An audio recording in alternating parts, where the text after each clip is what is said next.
Nagpaalang araw mga kap, muli po yung lingkod, General Orion. Lady Orion. Ano activity natin ngayon, lady?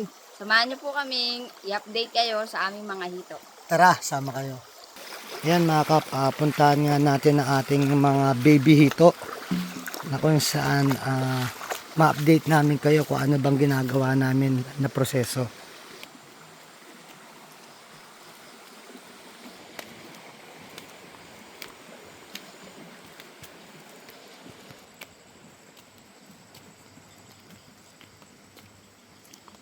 Medyo mahirap magsalita pag umakit mga kap, nakakahingal.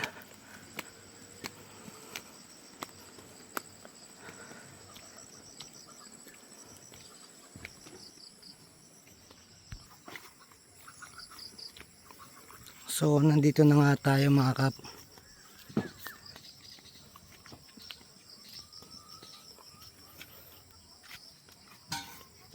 So nakapag-setup na rin pala tayo dito ng ating solar setup para sa kuryente ng ating fish pan.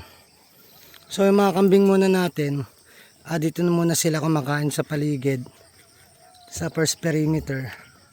Kasi halos yung pinaglagyan natin sa kanila dun sa kabila, 1 linggo lang naagad nila.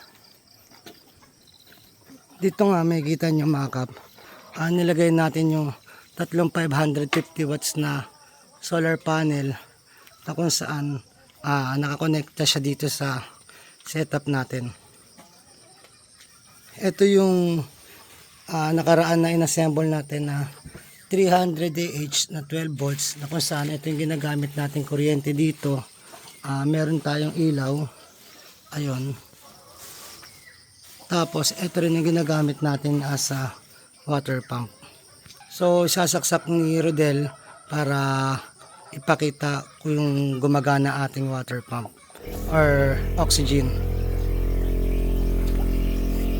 So yun, nagpapagana dyan mga kap. Sinubukan natin yung 18 watts. So sa gabi namin binubuksan yung pump na yun. So umaga nakapatay siya. Pinakita lang namin sa inyo as sample. Rodel, okay na. So ito nga pala mga kap yung update natin at kakapakain lang. Yun.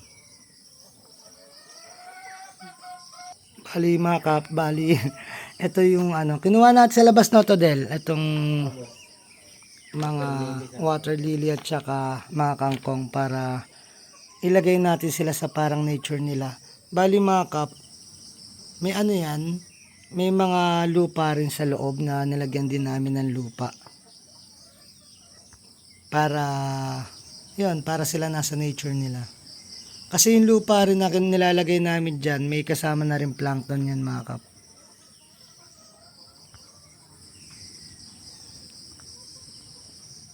May kita nga natin, active sila. So far so good, maliit yung mortality rate natin. 50 lang eh.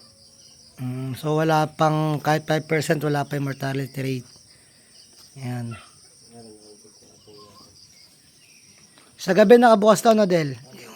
So sa gabi binubuksan namin yung oxygen niya. So sabi nila oxygen, bali ang ginagawa kasi niya mga kap, ginagalaw yung yung tubig para magkaroon ng oxygen yung mga isda. Dati ang alam ko kapag may ganyan, nilalagyan ng hangin yung baba para ayun oxygen na isda, yung pala hindi, ginagalaw yung tubig para mag-create ng oxygen ng isda. Yung hangin na para sa isda, yun. Kasi mga kapag ang tubig na stagnant, alam naman natin na nasisira or namamaho or nabubulok. So kaya nilalagyan ng pag-alog. Parang yung buhay natin na kapag naka-stagnant ka, alam mo na kung ano mangyayari sa'yo kapag nandun ka sa comfort zone mo. So, kailangan ginagalaw yung tubig para may oxygen sila at hindi nagiging stagnant yung tubig at hindi mamamaho at hindi masisira.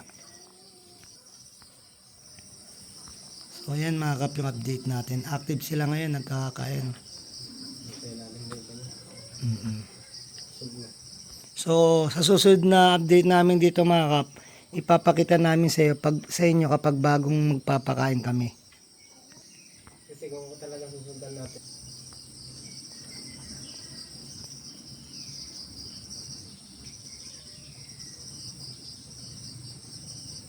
Yun, tuwan-tuwa ang ating mga baby. So, palaki kayo. Palakas kayo. At paglaki nyo, mapapalaban kayo. So, yes. Ayun, dito sila muna ngayon. Mga ilang linggo lang mga kap. Ano na naman yan, mga damo na yan. Patag na naman yan. So yan mga kap, tapos ko na kayong i-update dito sa ating fish pan at saka yung setup natin na solar panel habang nakikinig sa atin yung mga kambing. Muli po yung lingkod, General Orion. Lady Oral. Natos puso po nagpapasalamat sa inyo na walang sawang panonood sa aming mga video at live. Na sana po gabayan kayo ng Panginoon, sampunan yung mga pamilya, na sana po humingi tayo ng gabay sa Kanya, sa isip, sa salita at gawa, upang magampanan natin tungkulin natin dito sa mundong ibabaw, na naayon sa Kanyang mga kagusto at mga kilingan. Muli po, maraming salamat. God bless.